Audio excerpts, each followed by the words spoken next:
Hey, what's up, guys?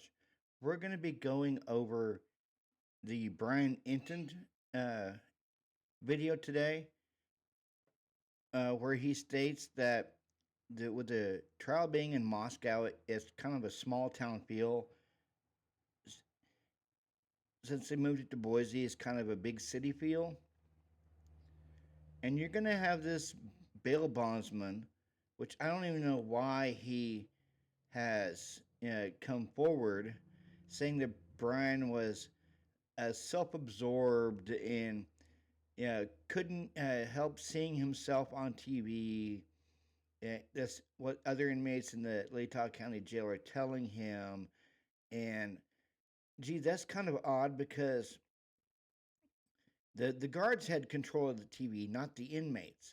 So how can Brian be so self-absorbed by seeing himself on TV when the guards control the TVs? Now, apparently, here in there in Ada County, they have Brian in segregation. He's locked down 23 hours a day. He only gets 1 hour a day out. So why are they segregating him from Gen Pop? Is that because they're afraid that somebody might get a hold of him? Might want to test his mettle? And where I got irritated at was the fact that in Ada County, they brought him out handcuffed behind his back. They never did that in Latah County. I just think that was reprehensible of them doing that. And then you have the Gonzalez family still irritated at the fact that he was sitting there in a suit and tie, you know, saying the prosecution was supposed to deal with that. Well, you heard the judge say that he was allowing that for this hearing, but it's going to be brought up before each hearing well in advance, and Brian will not be in the courtroom when they bring up said motion in the advanced hearing. So I'm sorry, the Gonzalez family needs to sit down, sit back, and shut up. I want to go over the appearances this afternoon. Accused Idaho 4 killer Brian Kohberger in front of a new judge in a new city. We're on the ground in Boise, Idaho, with the latest on what happened in court and how Kohberger's life behind bars has changed for this special law and crime and News Nation collaboration of Enton Across America.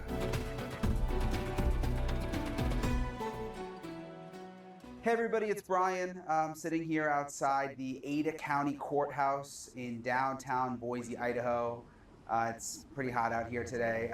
It's interesting, last time I was here was for the Lori Vallow trial. Spent a lot of time in Boise for that. I never really imagined that I would then be here for Brian Kohberger's hearings, but here we are. You remember, obviously you know the story behind Brian Kohberger, accused of killing the 4 University of Idaho students in Moscow, Idaho, which is about 5 hours away from here in Latah County, Idaho, opposite side of the state.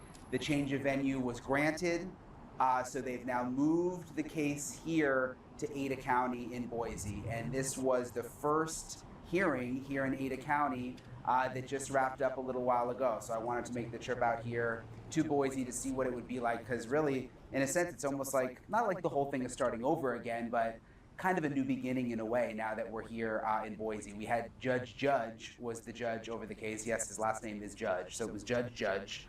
He was over the case back in Latah County, and he is now off the case, and there is a new judge. I had to write down his name because I almost forgot it, because this is the first time, Judge Steve Hippler.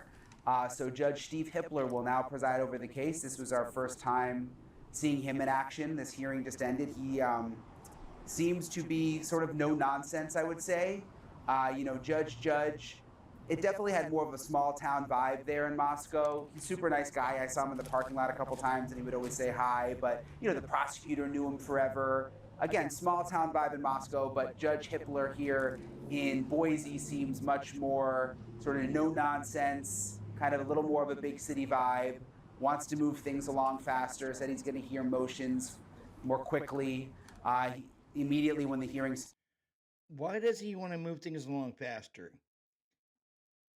You go from a slow moving train there in Latah, a slow moving, let's ram this dude, with all these false charges, to now in Ada County, where the train has sped up, increasingly more and more and more. Let's just nail this guy. Let's get this over with. Let's get him on death row.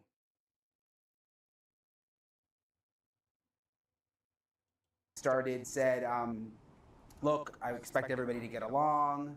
I want this to be no nonsense. So sort of set the tone that way. The first thing I noticed when Brian Kohberger came in was, first of all, he was handcuffed behind his back, which is not something that I have seen in Moscow. I don't think that they did that in Moscow. I don't ever remember him being handcuffed behind the back when he was brought into the courtroom. So that was new. He was also in a suit and tie, which was interesting because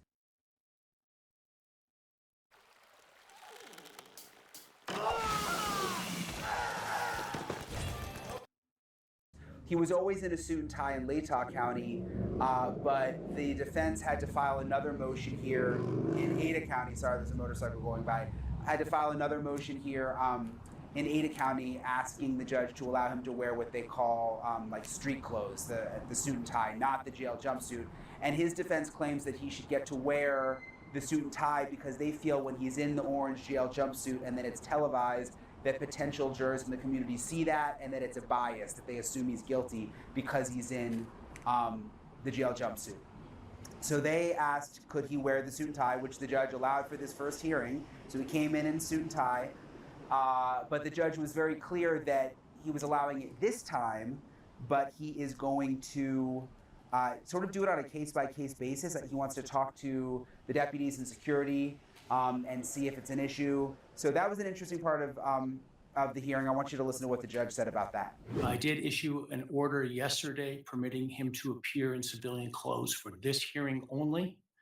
That is a matter in terms of future hearings that we will take up in a closed hearing the day of, but in advance of whatever our next hearing date will be.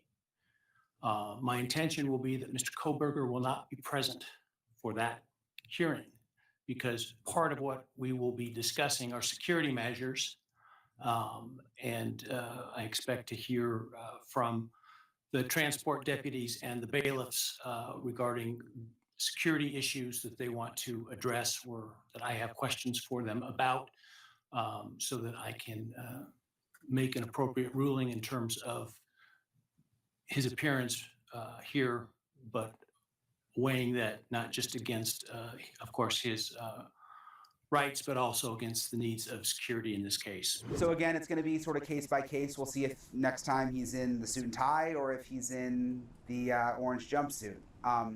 Also, another big part of the hearing today had to do with the trial date. You know, Judge, the previous judge, set the date for June 2025. They picked a summer trial date because they were concerned about school being in session in Moscow, Idaho, where it's a college town. They felt like in the summer it would be slower in town and the kids wouldn't be around, and that would be a better time to do the trial.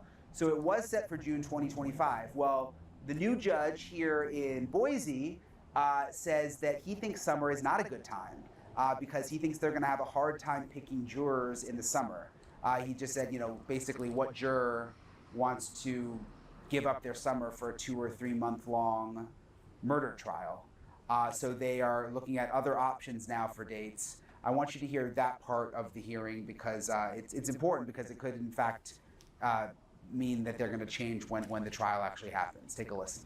So my concern, because this trial is currently set to begin June 2nd and end approximately August 31st, is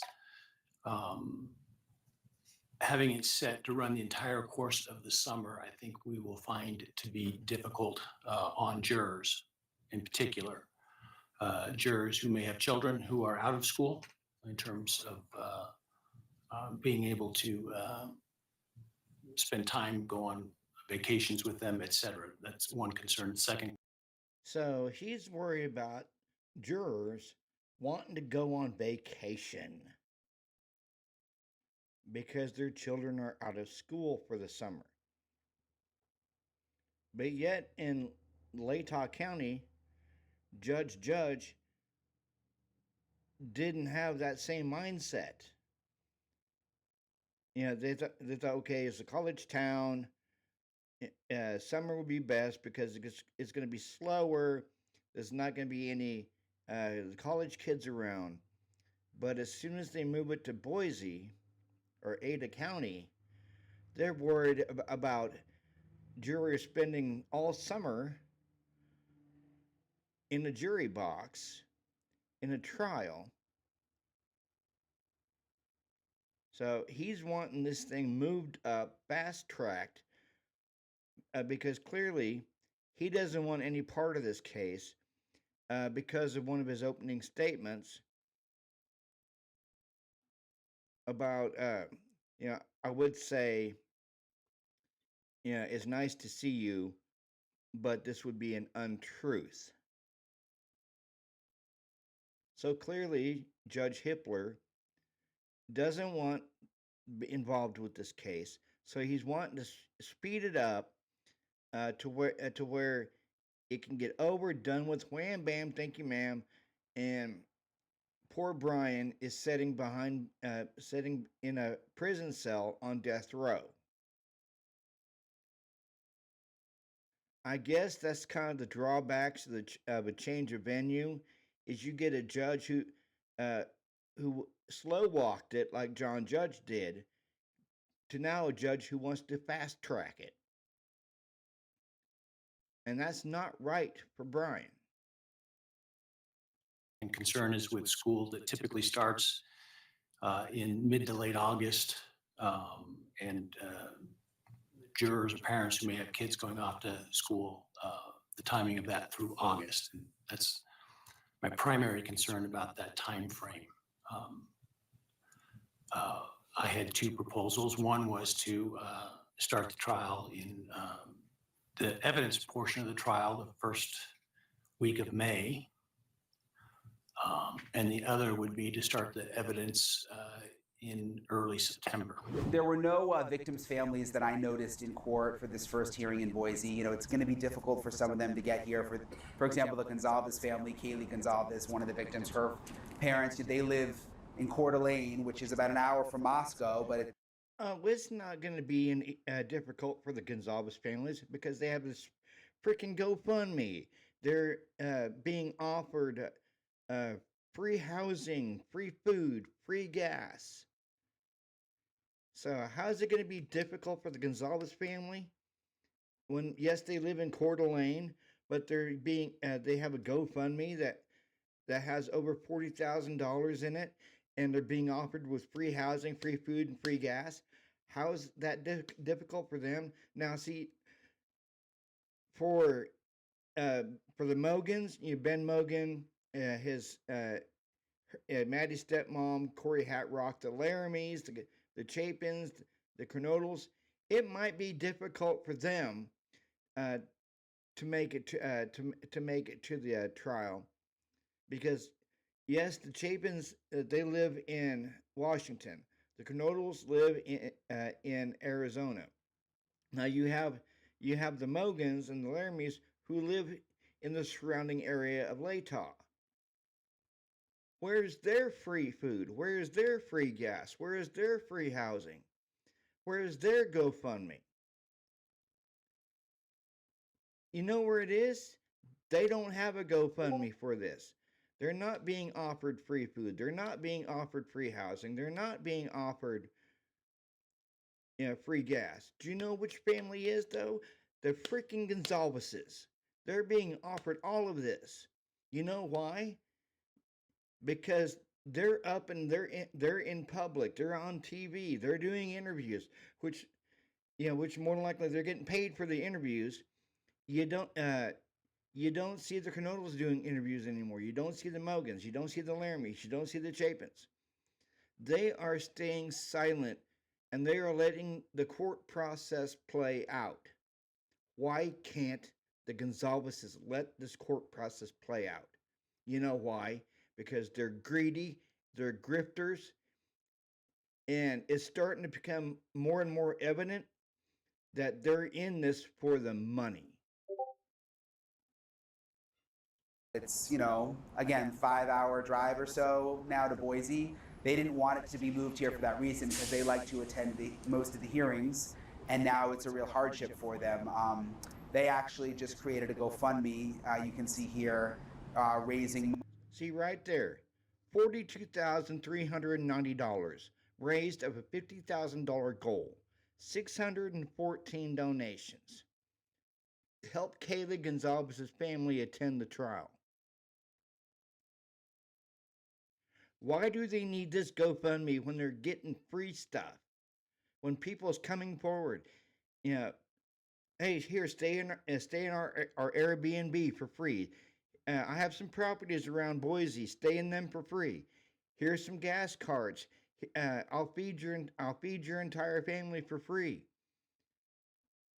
Where is this, guys? Where is this for the Mogans, the Chapins, and the Kernodles?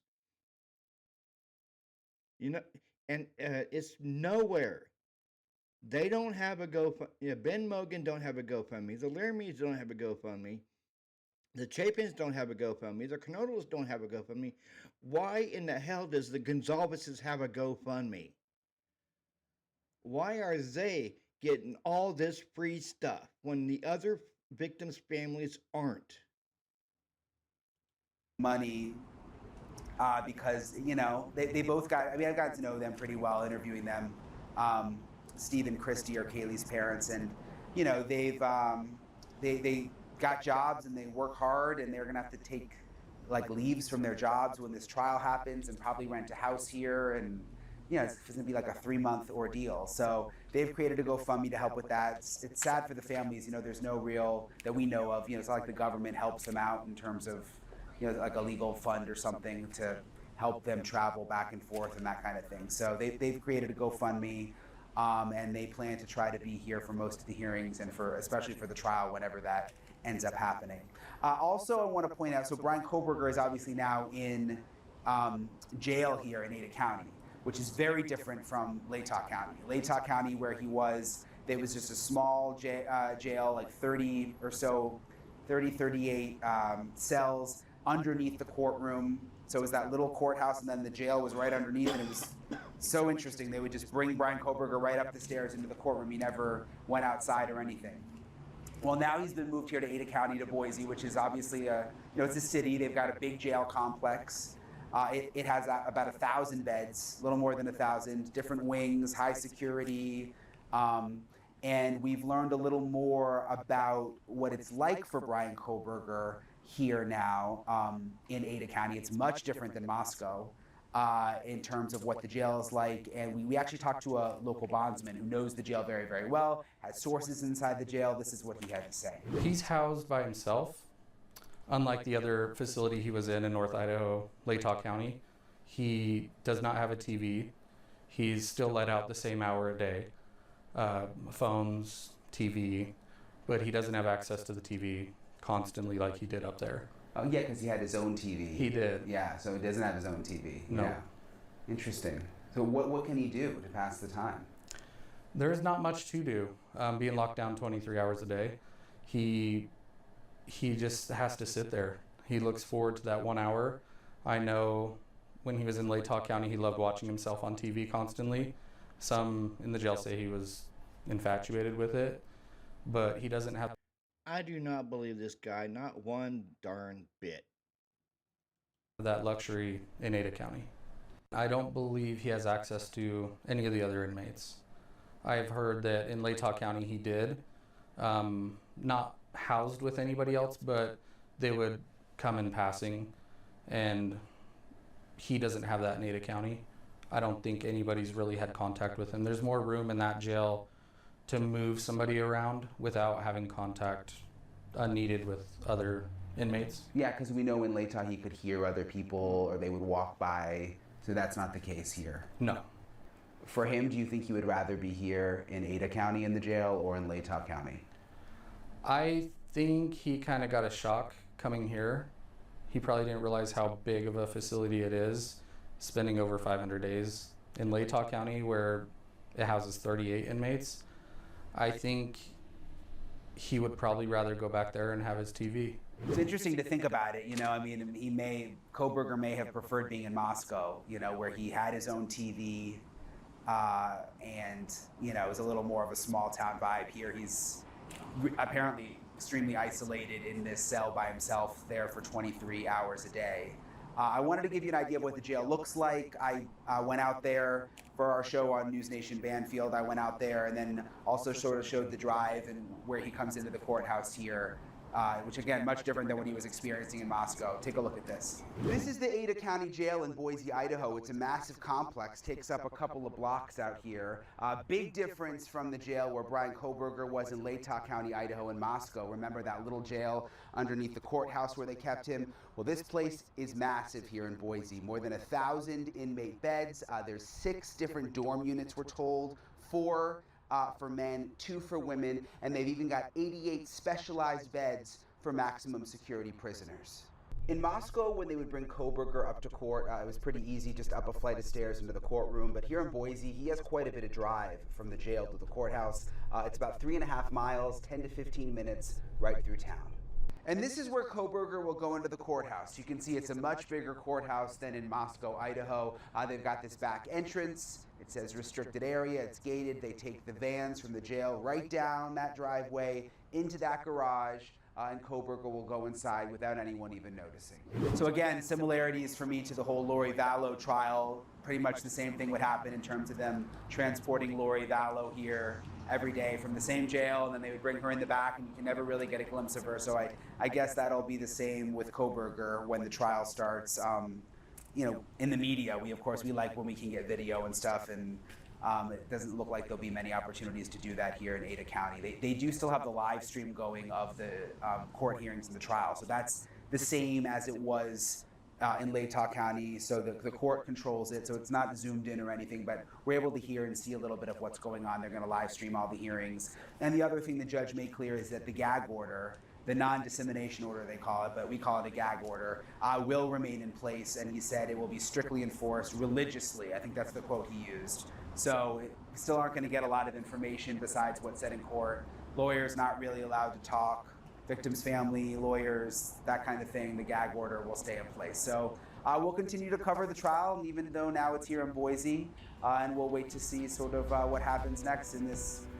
So, victims' families, lawyers. So, does that mean Shannon Gray, too?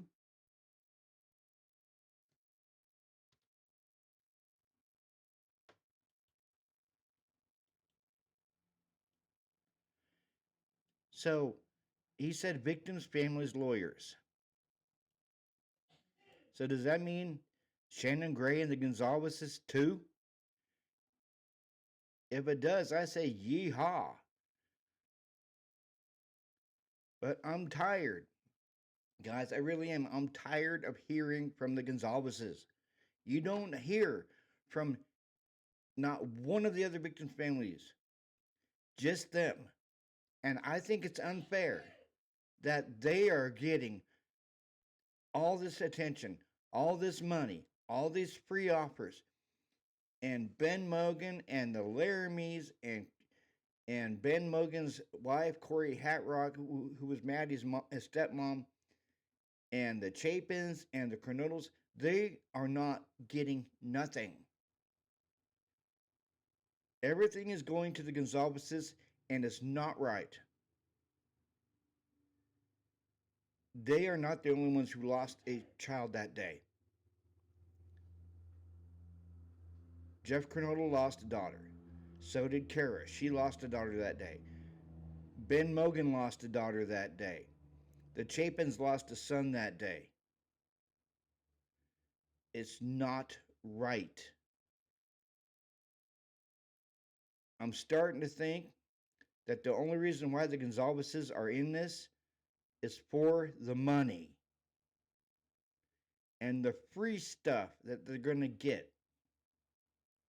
Why can't they be like the rest of the families and stay silent and let it play out in the court system?